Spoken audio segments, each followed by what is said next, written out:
A gente recebe a partir de agora aqui no nosso All News o secretário de Estado de Segurança Pública do Rio de Janeiro, o secretário Vítor César Carvalho dos Santos, que está ao vivo conosco, a quem eu agradeço imensamente a gentileza de nos atender, conversar com o público do UOL. Olá, secretário. Bom dia, seja bem-vindo ao UOL. Bom dia, Fabiola. Bom dia a todos.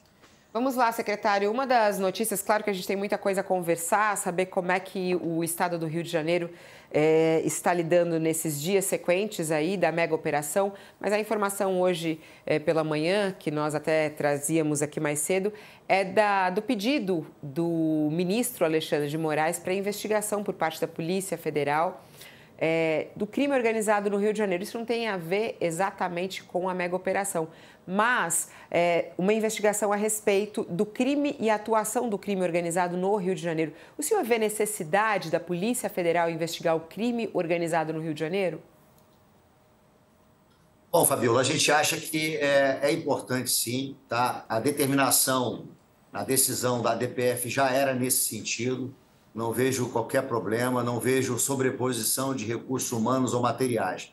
Até porque, se a gente imaginar que o foco dessa investigação é atacar a estrutura financeira dessas organizações criminosas, a gente vê, sim, com bons olhos. Até porque, no que diz respeito à integração, aqui, eu digo no campo tático operacional do Rio de Janeiro, essa integração é muito boa com a Polícia Civil e a Polícia Federal aqui, através da Superintendência do Rio. Então, não vejo problema nenhum. Isso vai ser um grande avanço, até porque isso vai de encontro àquilo que a gente entende como uma boa política de segurança pública. A segurança pública no Rio de Janeiro, equivocadamente, sempre olhou a criminalidade na figura do criminoso. Então, era comum eleger o inimigo número 1 do Estado, esse inimigo número 1 era preso ou morto e rapidamente substituído. Hoje, o foco é no negócio. O crime organizado, ele é um negócio. E é isso que hoje a Polícia Civil faz, focando nessa estrutura financeira. Veja que essa operação do dia 28 ela é uma fase da Operação Contenção. A Operação Contenção, há 4 meses atrás, bloqueou 6 bilhões de reais de recursos oriundos dessa organização criminosa junto com o PCC em São Paulo. Então, esse é o grande foco. Essa é a missão e o objetivo da segurança pública no Rio de Janeiro. Então, essa investigação, a nosso ver, ela é bem-vinda. Agora, secretário, o senhor diz uma coisa que é muito acertada, né? Que a asfixia financeira do crime organizado deve ser um foco, se não o central, talvez um dos mais importantes, né? Agora, não é a despeito de o senhor dizer, olha, sempre foi procurar o líder do crime, não era o foco, mas é assim que a coisa é conduzida, né? Eu me lembro que no final de 2023, aí no Rio de Janeiro, os criminosos queimaram aí 35 ônibus, um vagão de trem, e o governador, Cláudio Castro, dizia na ocasião que a prioridade era prender o Zinho, o Tandera. O Brasil inteiro fica conhecendo o nome dos criminosos, né? Zinho, Tandera, tinha um outro que chamava Abelha. O Zinho acabou se entregando dias depois. Esse Tandera e Abelha, ninguém soube mais do paradeiro deles. E agora também se dizia que um dos objetivos da operação realizada lá no Alemão e na Penha era prender o DOCA, que é o novo foco da polícia, né? Não é, embora a sua retórica seja adequada, o comportamento do governo do Estado não vai na linha diversa, na contramão disso? Não é a fetichização da liderança do crime, não foi sempre um objetivo?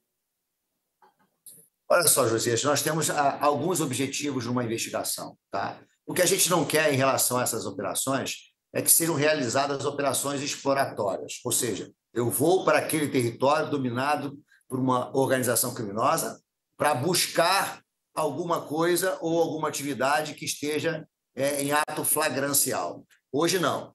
Hoje essas operações elas são focadas em uma investigação estruturada.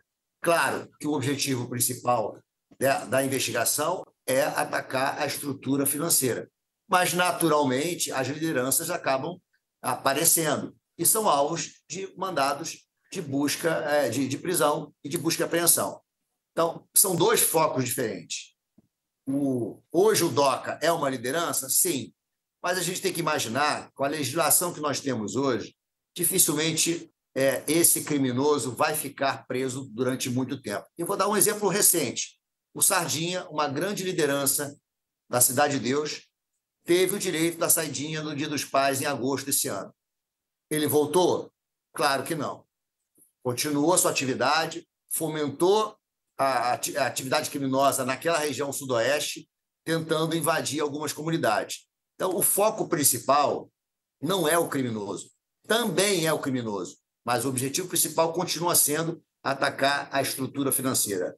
O dinheiro é o oxigênio do criminoso, e é isso que a gente tem que entender. É o dinheiro que ele consegue ter poderio bélico, capacidade de corrupção e até de influenciar uma eleição, principalmente as municipais. Secretário, bom dia. Bom dia não, boa tarde já. Obrigado aqui pela presença no All News. Secretário, ninguém discute a importância de um combate ao crime organizado. O senhor Josias já comentaram a respeito de outras medidas que devem ser tomadas para além do confronto, né? Só que críticas a qualquer operação, como o senhor bem sabe, são comuns. Inclusive, vocês têm críticas internas, vocês fazem avaliação e tudo isso mais. Nesse sentido, não houve um exagero por parte do governador Cláudio Castro, que naquela coletiva à imprensa falou ou soma ou suma, ou seja, ou se alinha a todo esse processo ou saia daqui, ou seja, é uma questão de que o governo do estado do Rio, ele não é imune a críticas, nenhuma ação policial é, e eu repito, vocês mesmos fazem críticas internas depois do que deu certo e do que não deu. Então, por que naquele momento o governador Cláudio Castro fez essa declaração e por que ele falou, olha, e era num momento, inclusive, em que havia muito ruído nessa comunicação entre ele e o próprio ministro Ricardo Lewandowski, né? Eu queria que o senhor fizesse uma análise disso. Não é, neste momento, o governo do Rio não tem que estar aberto a críticas para poder melhorar as operações? Leonardo, olha só, a gente tem que entender que, às vezes, no momento de uma entrevista, a gente faz algumas declarações, né? Obviamente, eu entendo a posição do governador. Por quê? Porque, na realidade, esse problema da segurança pública, e não digo só no Rio de Janeiro, não, em todos os estados da federação, não é um problema só do estado.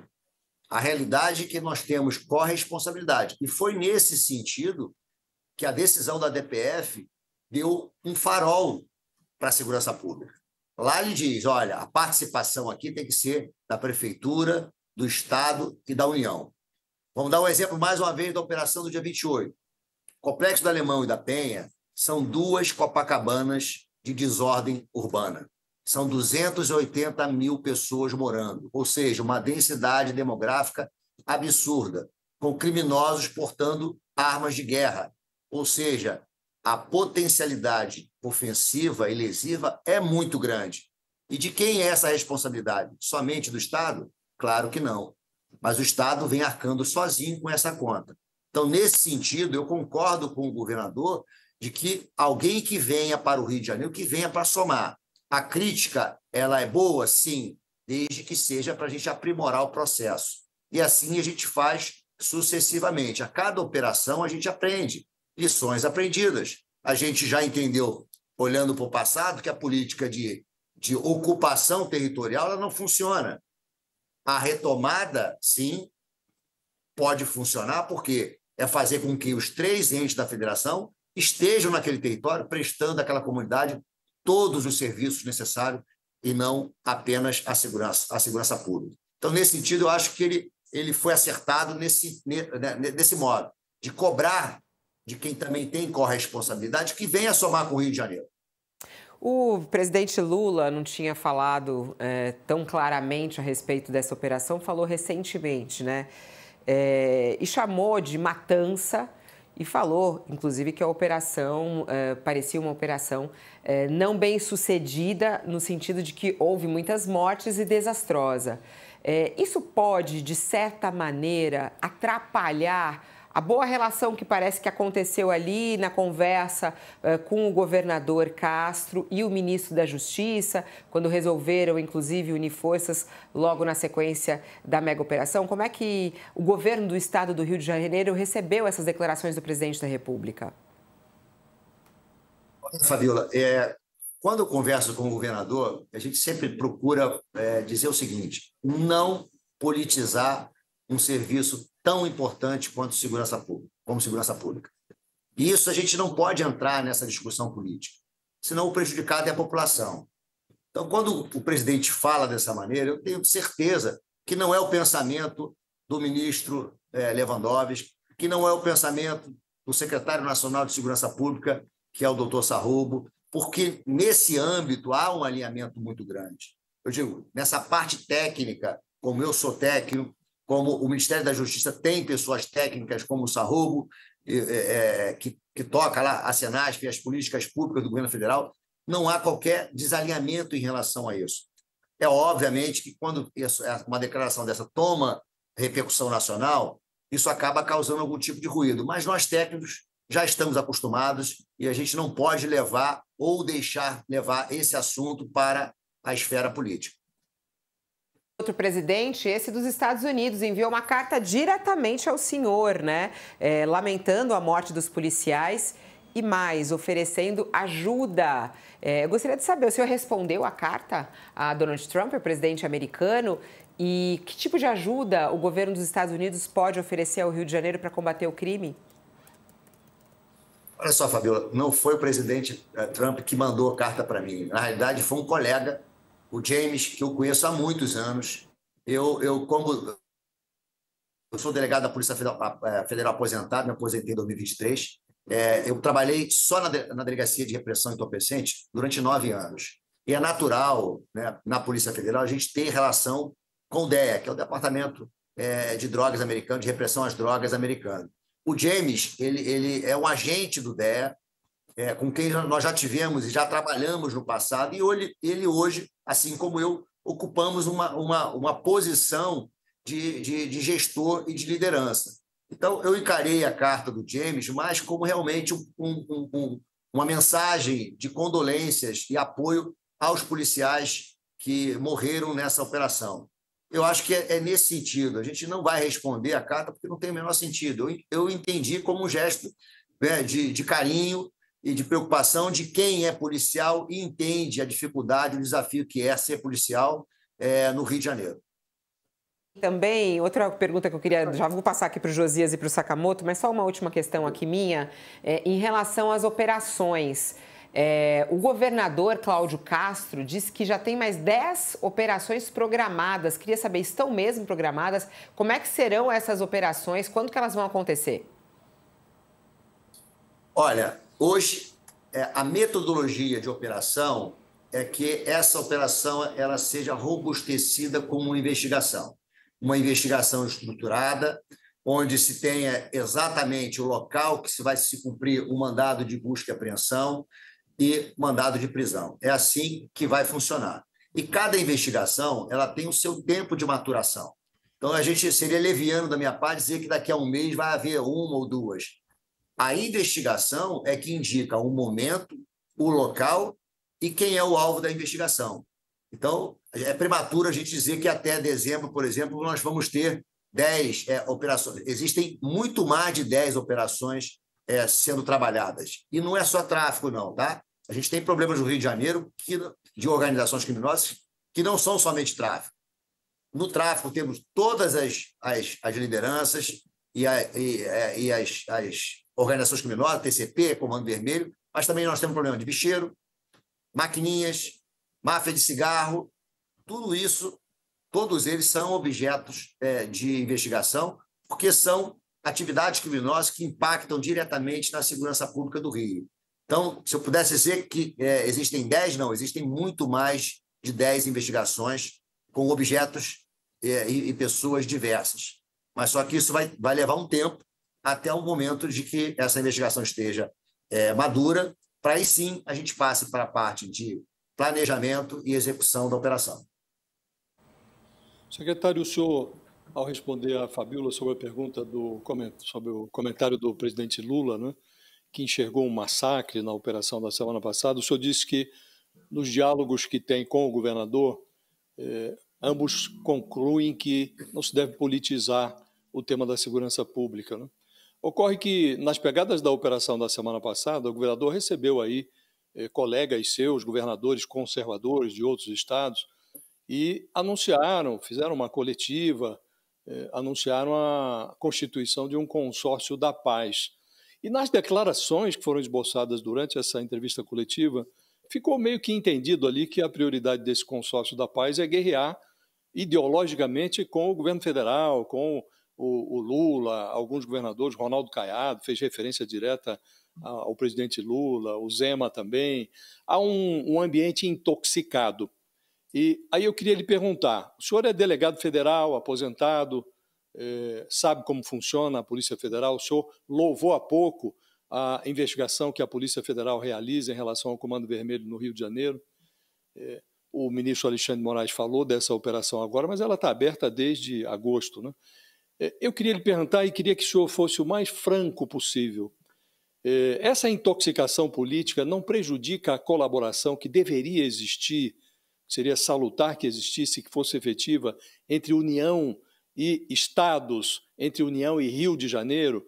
Essa investigação da Polícia Federal feita em via, ainda que não seja na contramão, mas numa via paralela às investigações feitas pelas polícias do Rio de Janeiro, não deveria ser um trabalho conjunto? A intoxicação política prejudica a união técnica que deveria haver no combate ao crime, secretário? Josias, eu, depois de mais de 30 anos de trabalho nessa área, a gente acaba ficando imune a esse tipo de intoxicação.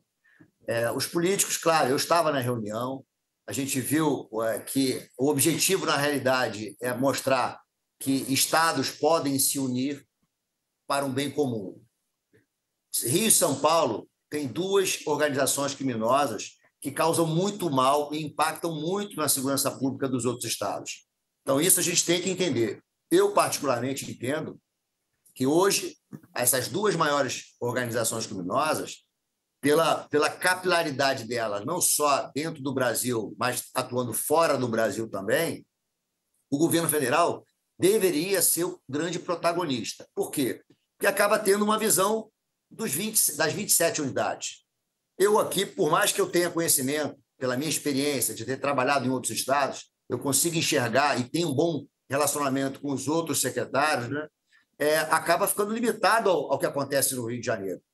Então, a gente entende que o governo federal poderia fazer muito mais, mas acaba isso não acontecendo na prática. Eu vejo esse gesto dos governadores como uma forma, talvez, muito mais de alertar o governo federal, olha, se o governo federal não se movimentar, nós vamos nos movimentar. Eu já participo do COSUD, que é o Consórcio Sul e Sudeste, sou membro do CONSESP, que é o Conselho Nacional dos Secretários de Segurança Pública, e lá a gente discute exatamente essas questões, porque o Brasil é muito grande, são realidades completamente diferentes de cada estado. E o governo federal deveria, a meu ver, ouvir os estados antes de dizer a eles o que ele acha que o estado precisa.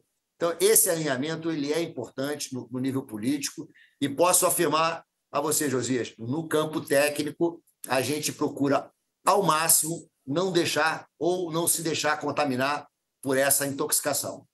Secretário, o senhor estava falando com relação a determinadas posições, né, da área técnica federal e estadual que estão alinhadas. O senhor citou o próprio secretário Sarrubo, né?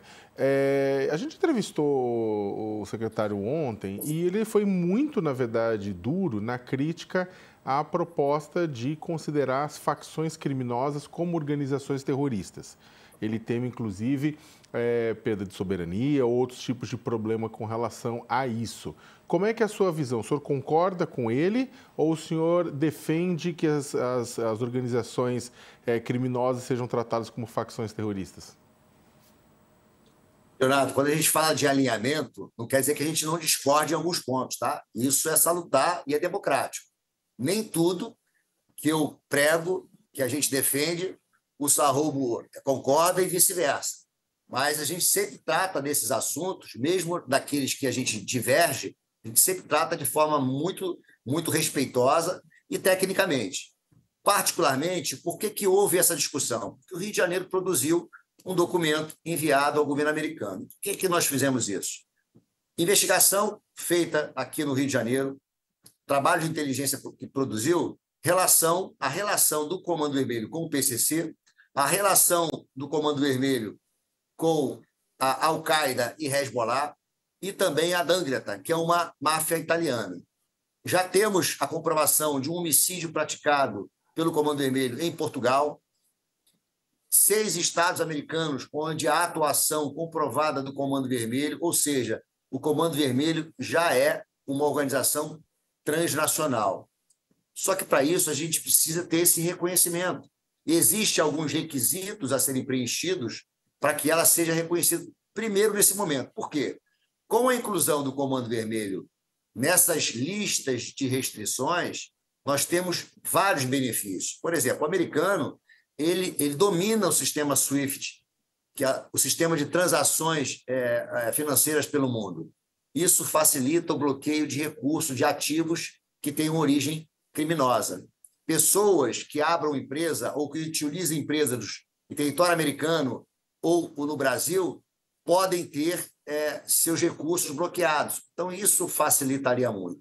A questão do terrorismo, e eu acho que o que o doutor Sarrubo defende, é que é o seguinte: no Brasil, a legislação, que é de 2016, ela realmente, os fatos hoje que a gente vê no Rio de Janeiro, não se amolda àquele tipo penal previsto na lei antiterror. Que lá existe uma motivação especial, que é ideológica, religiosa, em que pese eu entendo que, num caso específico do TCP, de uma área do Complexo de Israel, onde o Peixão domina, e lá ele aplica, né, a intolerância religiosa, matando e expulsando inocentes, principalmente daqueles que comungam de religiões de matrizes africanas, essa motivação, a meu ver, e dentro da violência que ele pratica, poderia, se houvesse uma legislação adequada,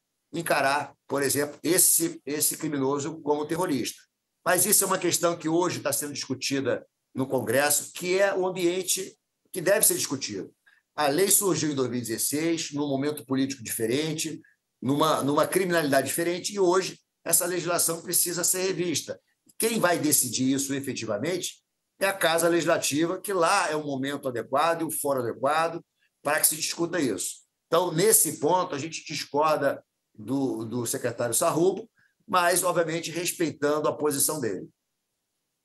Alongar nisso novamente, até para tentar entender uma parte do seu argumento. Eu entendo uma parte do argumento e eu não sou, com relação a essa temática, né, duro a ponto de não entender que determinados comportamentos de organizações vão no sentido, como o senhor mesmo falou, ataques a templos religiosos e tudo isso mais, né? Agora, a questão que se coloca, e eu queria até para o senhor uma análise também o mais sincera possível, é com relação que quando você joga a questão na caixinha do terror e do combate ao terror, a experiência transnacional mostra que, é claro, em muitos casos existe cooperação real internacional. E em outros casos isso é usado como justificativa para intervenção em negócios em países estrangeiros, sem necessariamente estar diretamente relacionado com o objetivo principal. A gente vê essas duas coisas acontecendo, cooperação internacional e justificativa de interferência. Esse tipo de coisa não pode vir a acontecer com o Brasil? Isso, o senhor não teme essa segunda condição? Leonardo, olha só, em tese tudo pode acontecer, né? Basta, assim, imaginar que uma grande potência ela pode fazer o que ela acha que pode fazer em qualquer lugar, a qualquer tempo e sob qualquer justificativa, nem mesmo que essa justificativa ela não seja plausível. Mas isso a gente tem organismos internacionais de controle. Tá? O que a gente não pode admitir é, por exemplo, você imagina que alguém armado com um fuzil, como acontece aqui, por exemplo, vou dar exemplo da milícia, que é comum cobrar taxas sobre alguns serviços que são prestados nas comunidades, ou até próximos a locais onde se explora o turismo. Você imaginar que um criminoso armado em Paris, cobrando uma taxa de entrada na Torre Eiffel, ele seria encarado, essa atitude dele, seria encarada como um crime comum? Claro que não. E é isso que a gente tem que entender. Por quê? Quando a gente reconhece esse grau de periculosidade de uma organização criminosa, você também eleva a capacidade das forças de ter acesso a financiamento diferenciado, compra de equipamentos diferenciado, mecanismos judiciais de celeridade para que a gente consiga ter uma eficiência maior. Claro que se a gente sempre pensar, olhar para o lado do mal, né, do copo cheio ou copo vazio, nesse campo tudo pode acontecer. Mas eu acredito que o Brasil é uma grande potência, temos ferramentas de defesa nacional. Eu acho que nenhuma outra grande potência vai ousar em fazer isso com o Brasil, até porque aqui a nossa democracia está muito bem consolidada.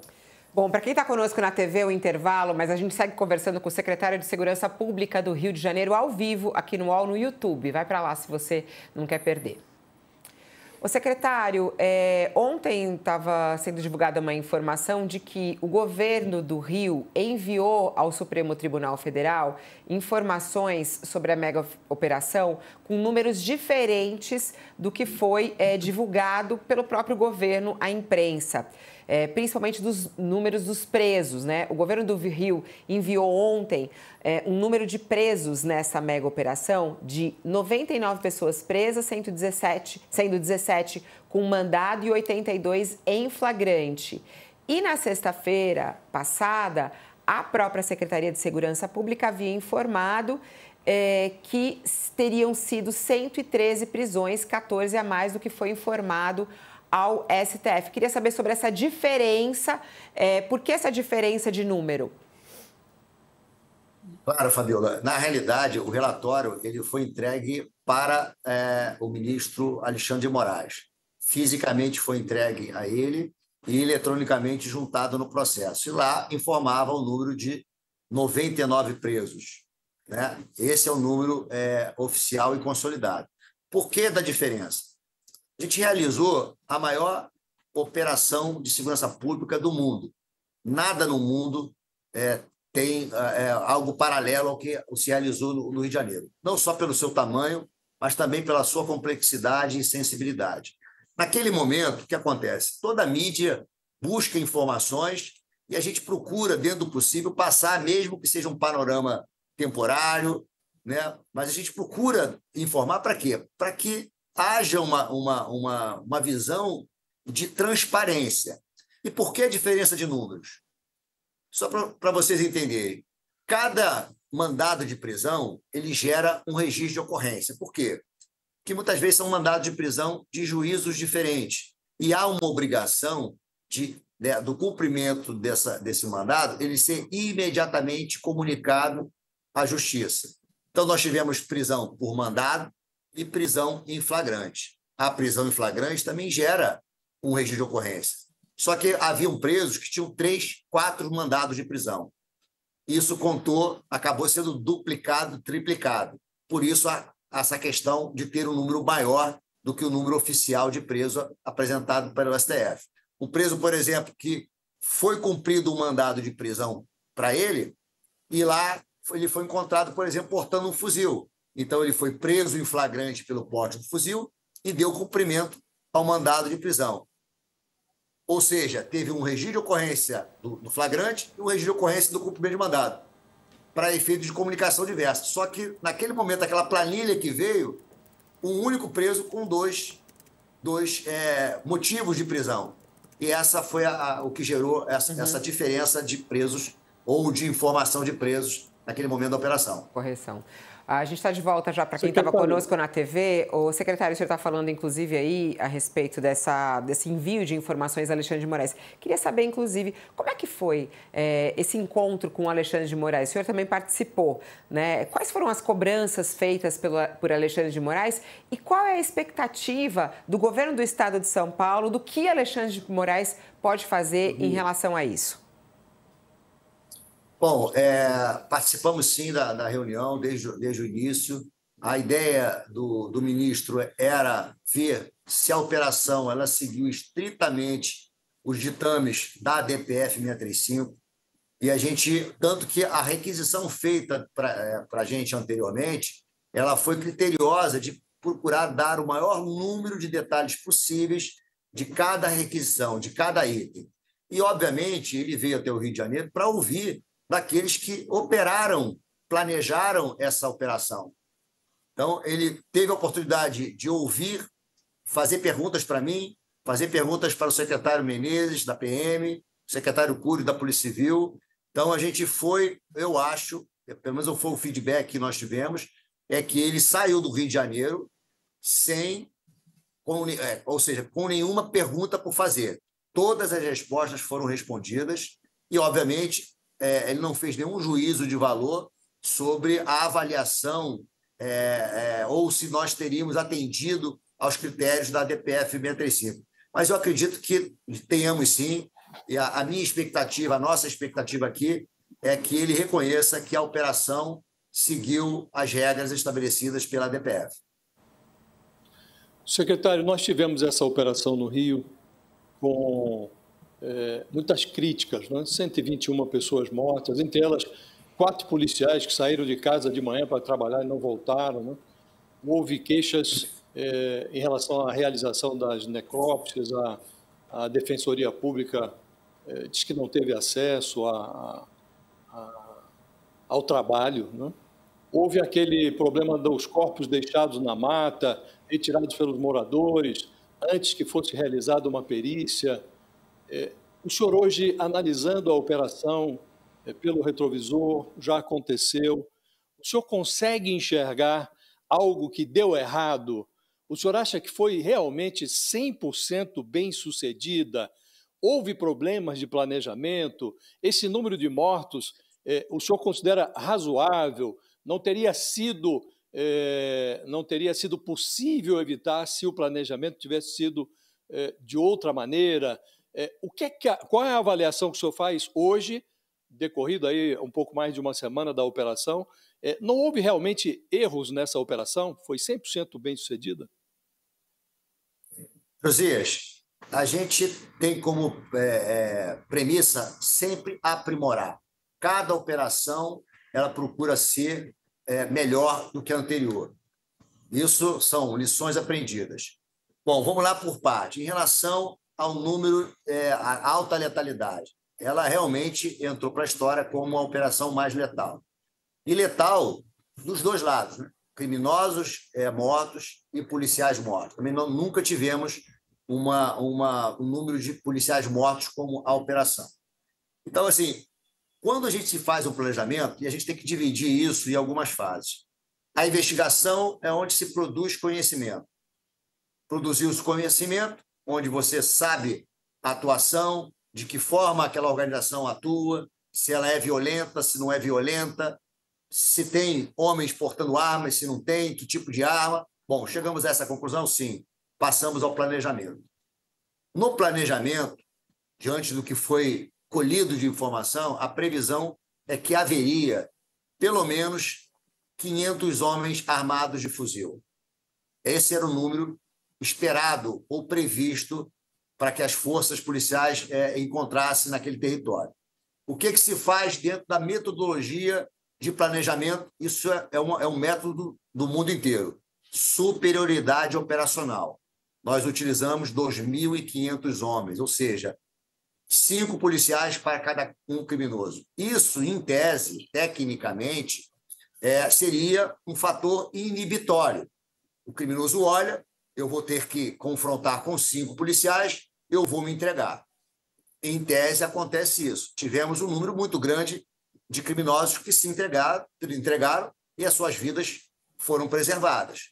Mas, infelizmente, outros optaram por outra via. E houve o confronto, onde 4 policiais foram mortos, 13 foram baleados, um delegado perdeu a perna, ainda temos 3 policiais em estado grave, um deles ficou morto por 13 minutos, foi ressuscitado, hoje está bem, sem sequelas, mas o que a gente entende durante o planejamento?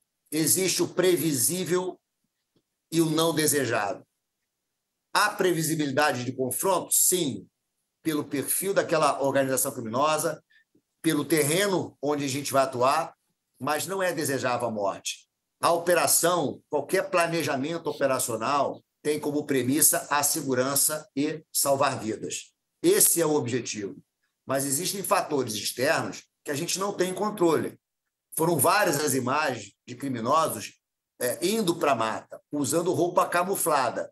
Ninguém vai para uma mata com roupa camuflada que não seja com o objetivo de emboscar as forças policiais.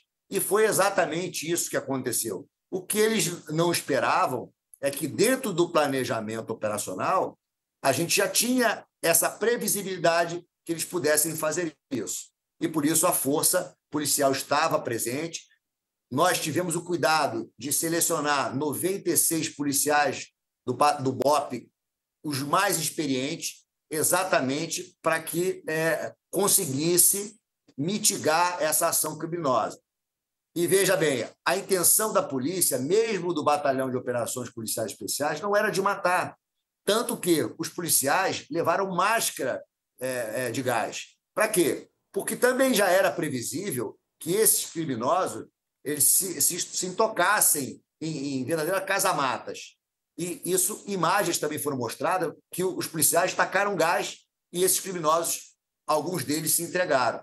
Ou seja, a operação nunca teve como intenção, ou não era desejado, a letalidade. Mas acabou acontecendo porque foi uma opção desses criminosos em confrontar.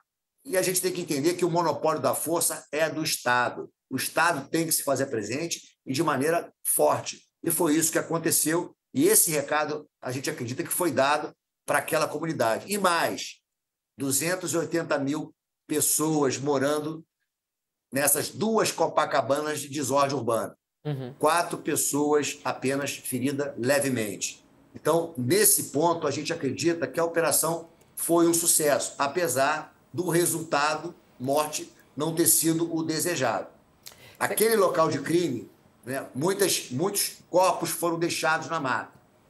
E a gente tem que entender isso dentro daquele cenário operacional. Até às 22 horas, e eu estava aqui no Centro de Comando e Controle, acompanhando as imagens, as câmeras corporais dos policiais.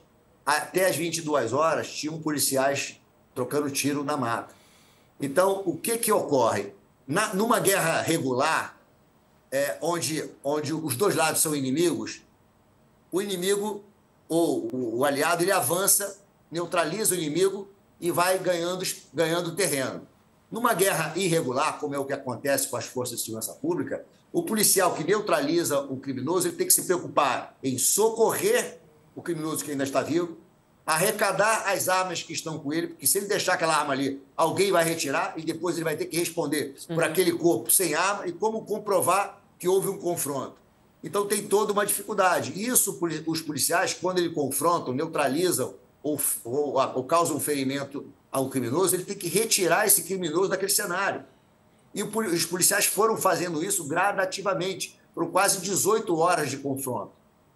Claro que às 22 horas, um criminoso que foi baleado e fugiu para dentro da mata, é humanamente impossível você localizar esse criminoso. Por isso já havia a previsão para a gente retornar no dia seguinte. Essa era a previsão. Por quê? Numa condição de baixa luminosidade, fica muito difícil buscar esses corpos.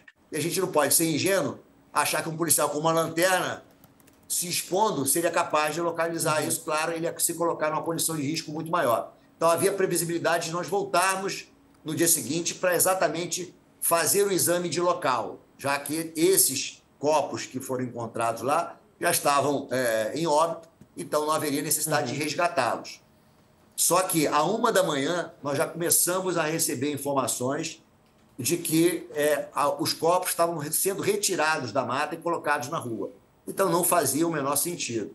Agora, a gente tem que fazer a seguinte reflexão. A quem beneficia desfazer um local de crime? Não é a polícia.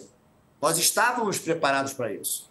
Só que no momento em que populares, certamente provocados houve a determinação de criminosos para que populares retirassem esses corpos, não fazia o menor sentido de realizar um exame de local. Por quê? Porque aquele local já estava inidôneo. Ele não foi preservado. E os corpos, foram várias as imagens de criminosos retirando as vestes daqueles criminosos que foram encontrados na mata. E a gente tem que fazer um parênteses aí. Aqui, a investigação que está a cargo da 22ª DP, exatamente por essa fraude processual, não visa de forma alguma a mãe. A gente tem que ter uma certa empatia. A mãe, ela pode qualquer coisa. Não é razoável exigir da mãe que deixe o corpo do filho numa mata se ela quer exatamente poder ter o direito de enterrar o seu filho.